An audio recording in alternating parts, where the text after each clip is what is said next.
wabarakatuh. Alhamdulillah. Innal hamdalillah. Summa salatu ala Rasulillah wa ba'du.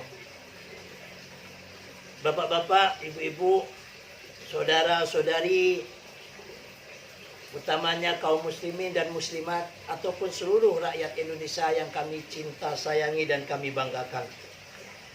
Alhamdulillah, kemarin kita sama-sama telah melihat dan menyaksikan bagaimana Presiden Joko Widodo telah berkemah di ibu kota baru, kota negara kita, yaitu IKN Nusantara di Sepaku, Penajam Pasir Utara, Kalimantan Timur. Tepatnya pada tanggal 14 dan 15 Maret 2022 lalu.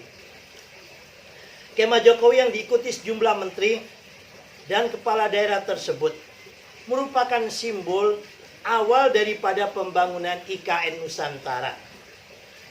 Salah satu kegiatan berkemah Jokowi adalah menggelar kendi nasional yang dilakukan di titik nol di IKN Nusantara. Dalam kegiatan tersebut, 34 gubernur diminta oleh Presiden Jokowi untuk membawa 1 liter air dan 2 kilogram tanah dari daerah masing-masing. Air dan tanah tersebut kemudian disatukan dalam kendi besar yang disebut dengan Bejana Nusantara. Tujuannya tidak ada lain adalah untuk mengundang para gubernur-gubernur yang ada di titik nol IKN Nusantara ini bahwa ini adalah ibu kota kita yang baru.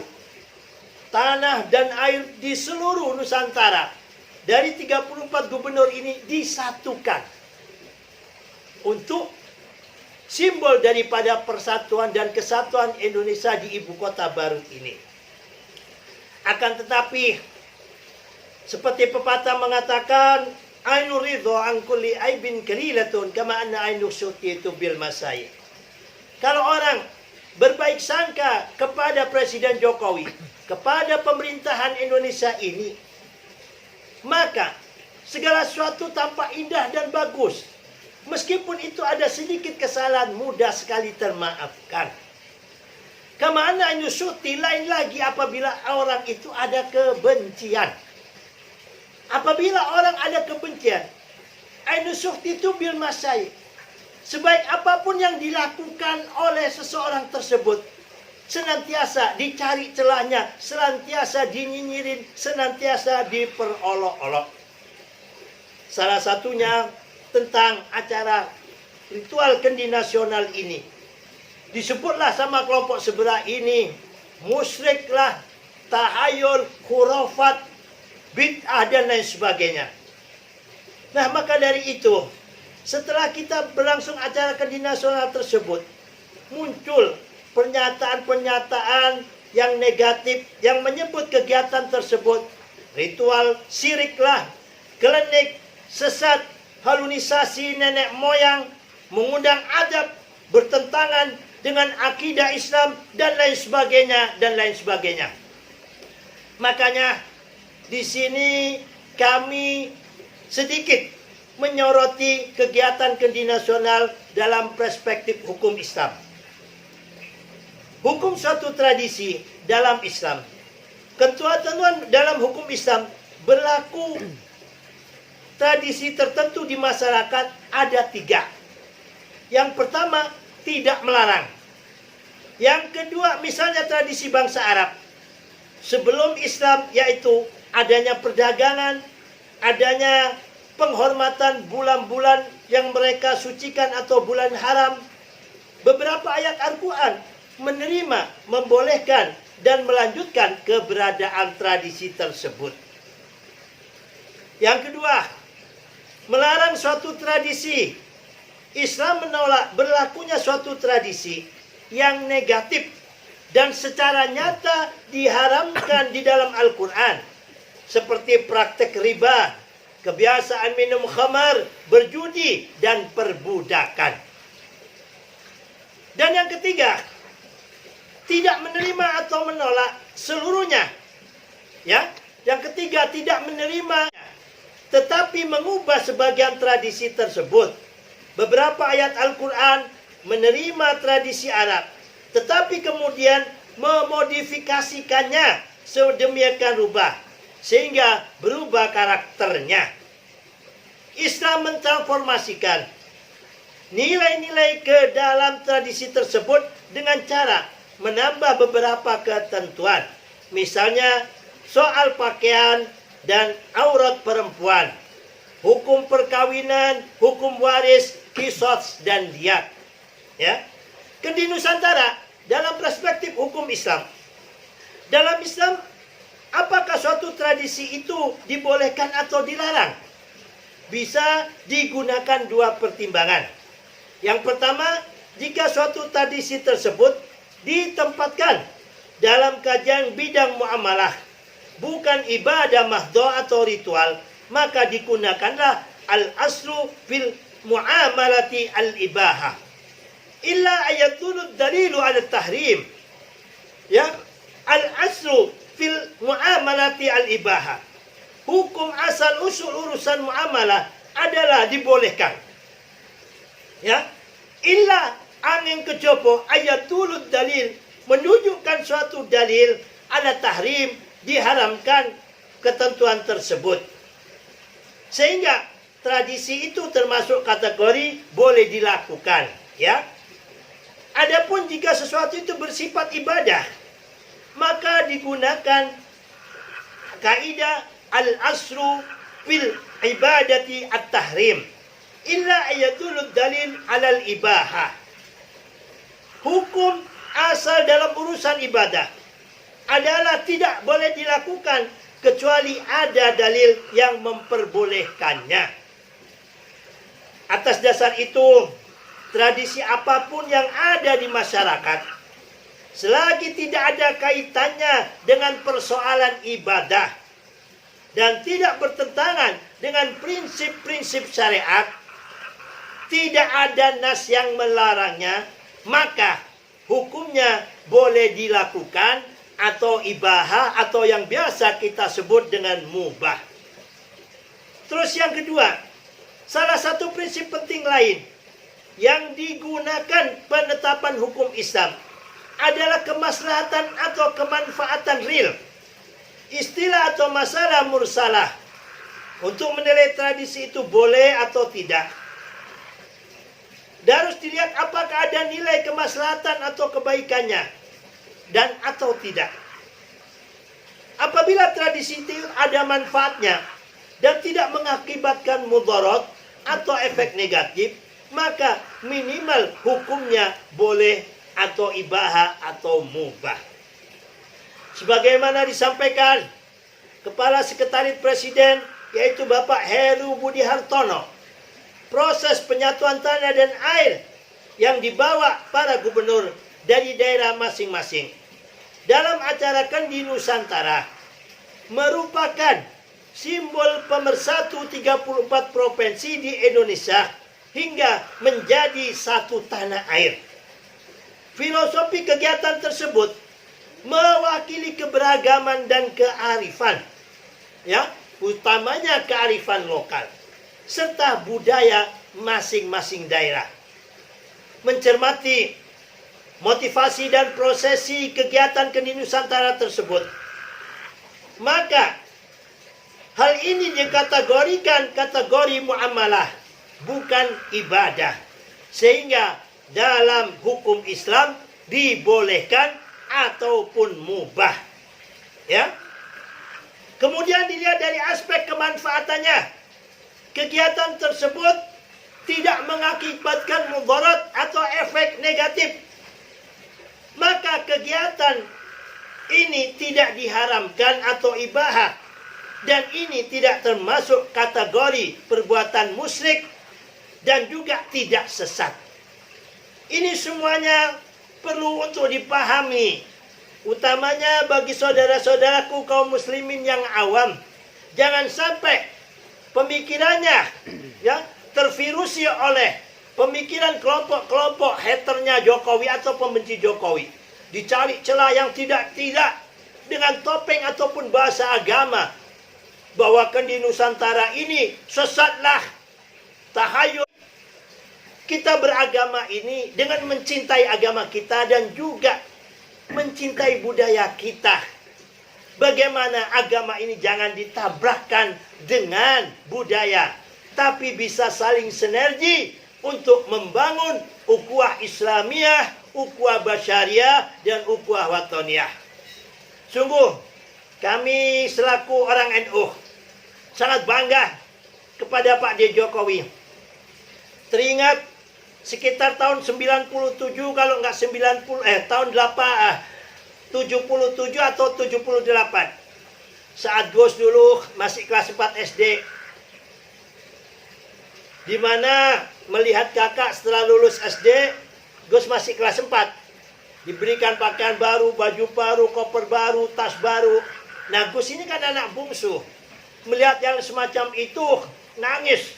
Ngerengek ke Abah sama Umi untuk minta dibelikan sama dengan kakak. Ya namanya Abi, senang sekali anaknya mondok. Cuman bilang, kalau mau beli baju baru, tas baru seperti kakak, kamu harus mondok. Ya, waktu itu Gus masih kecil, taunya hanya pengen de baju baru, tidak tahu itu apa mondok, kan gitu. Ya sudah, ngiyakan saja. Akhirnya besok paginya Umi belikan Gus baju baru, tas seperti yang dibelikan ke kakak.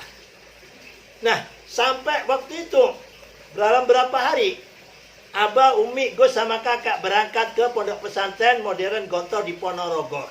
Nah, Gus tidak diterima karena belum punya ijazah SD. Minim itu punya ijazah SD. Akhirnya Gus ditaruh di penampungan di Pak Carik, di dekat komplek satelit di wilayah Gontor sana. Lah 1 hari, 2 hari, Gus masih kerasan. 3 hari, aduh tiap hari nangis. Waktu dapat seminggu, ya, karena udah nggak kuat kangen Abah sama Umi, melarikan diri. Padahal masih kecil, kelas 4 SD. Longak-longok di terminal Ponorogo itu, naik dokar ya ke Ponorogo. Habis itu naik bus jurusan Surabaya. Sampai di Surabaya waktu itu masih terminal Wonokromo. Gus nggak bisa pulang. Ada 3 jam nangis di terminal. Alhamdulillah ada orang baik.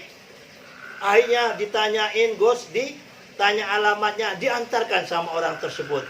Alhamdulillah, Abah saya antara marah dan senang karena anaknya melarikan diri dari pondok, karena saat itu Gus baru kelas 4 SD. Nah, apa yang dilakukan oleh Presiden Jokowi ini Gus ceritakan. Lalu setelah 1-2 hari Gus ada di rumah, Abah datang ke temannya. Ya, anggaplah dia sebagai kiai kampung di sana atau sesepuh kampung. Sama Abah sama Umi. Habis itu Umi disuruh ambil air yang ada di rumah dan juga disuruh nyapu tanah yang ada di rumah. Dibawa dibacain doa oleh kiai kampung di tempat Gus di Kerembangan ini. Lalu besoknya Gus dibawa berangkat lagi ke Pondok Gontor. Alhamdulillah, dengan tawasulan, dengan berkah doa, ya. Ini bagian daripada ikhtiar air dan tanah ini. Hakikatnya adalah doanya mohon kepada Allah. Gus sampai 17 tahun itu ada di pondok, ya. Kerasan, gak pengen pulang-pulang. Mulai di Gontor, ya, sampai ke Tebu Ireng, ke Tambak Beras, ke Cokir, ke Darul Ulum Peterongan, ya, ke Seblak, ya, ke Yai Adnan Ali, ya, di Pondok Wali Songo Putra Cokir itu. Gus punya anak 1 masih ada di pondok, punya anak kedua karena masalah ekonomi terpaksa harus pulang.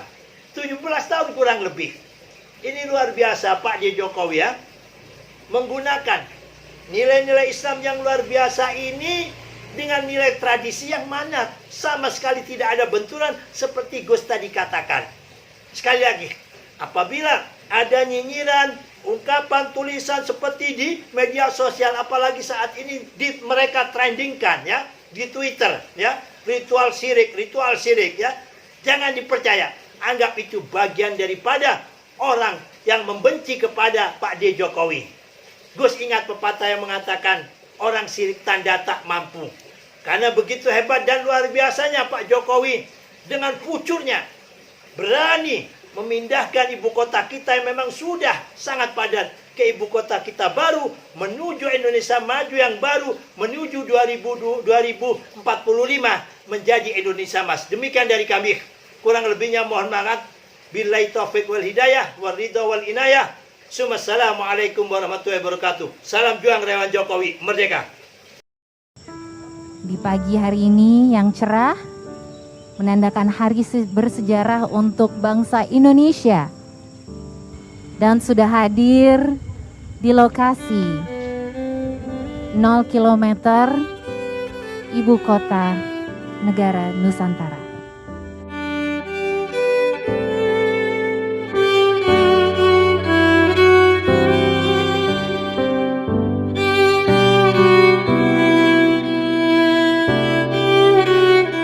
Pada hari ini, Senin 14 Maret tahun 2022,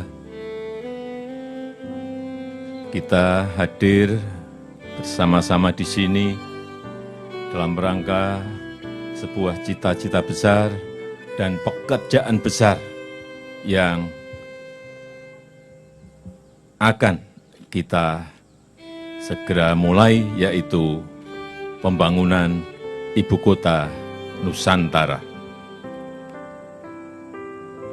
Mudah-mudahan kita berdoa semoga hidayah dan barokah dari Allah Subhanahu wa taala memberikan kemudahan dan kelancaran kita dalam membangun Ibu Kota Nusantara ini.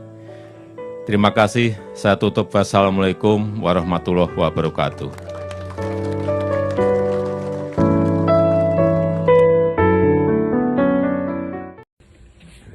Titik nol, ini Pak Basuki terharu. Gubernur Jawa Tengah.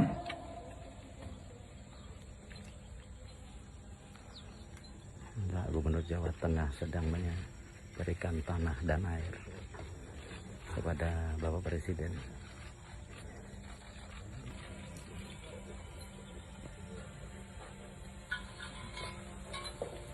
Gubernur Sumatera Barat.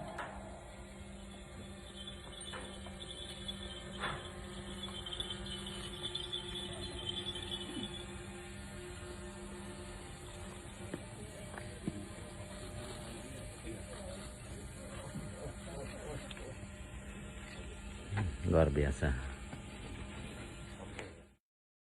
Istimewa Yogyakarta.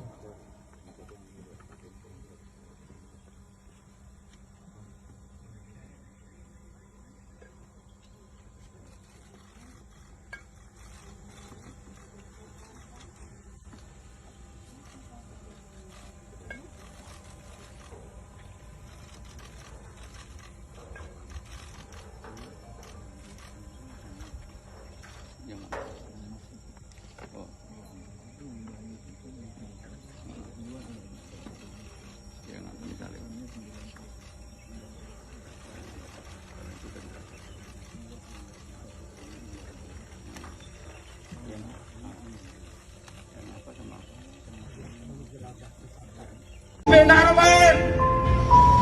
Hei, ibu kota negara baru yang ini.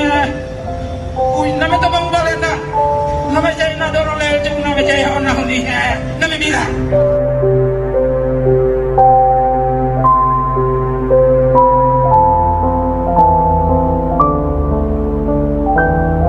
Bupati Saburejo. Kami Saburejo. Kami NTT. Kami Indonesia. Dari beranda selatan NKRI, Saburejo menyerahkan air dari sumber mata air Saburejo untuk disatukan dengan tanah dan air dari seluruh pelosok negeri sebagai simbol persatuan dan kesatuan dalam Badan Negara Kesatuan Republik Indonesia. Sampai kapanpun Nusantara tetap ada. Terima kasih. Selamat sore.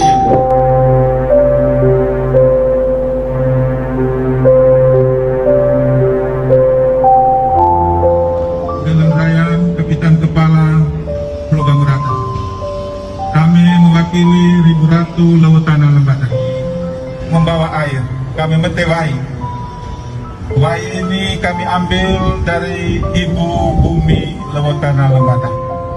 kami mohon izin dari Amalera Bulan Inatana Eka.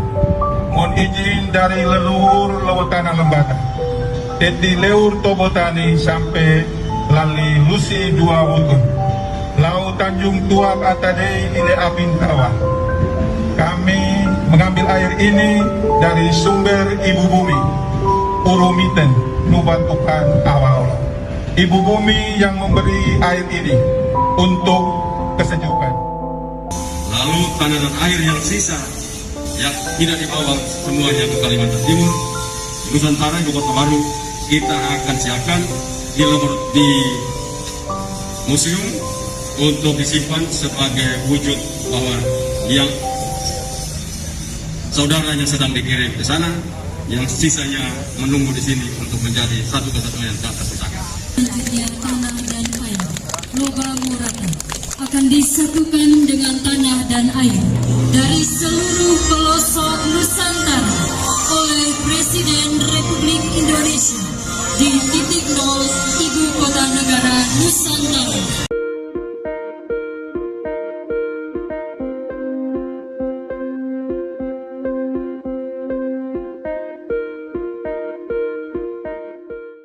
Sahabat Kompas.com, Gubernur dari 34 provinsi di Indonesia akan hadir di lokasi IKN Nusantara Sepaku Penajam Pasar Utara, Kalimantan Timur pada 13 sampai 14 Maret 2022.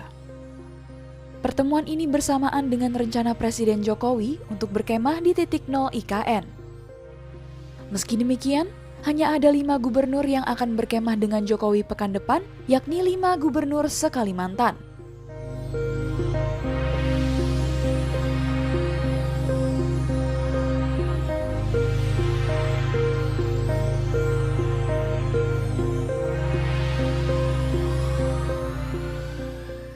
Adapun dalam keterangannya, Gubernur Kaltim Isra Nur tidak menyebutkan alasan mengapa hanya 5 gubernur di Pulau Kalimantan yang akan berkemah bersama Jokowi. Hanya saja, pada kesempatan tersebut Jokowi direncanakan untuk melakukan ritual syukuran pembangunan IKN sekaligus memberi arahan kepada para gubernur yang hadir. Isran mengatakan, semua persiapan di lokasi kemah telah dipersiapkan secara matang, meliputi jaringan listrik, telekomunikasi, persediaan air bersih, hingga tenda dan perlengkapan inap Jokowi.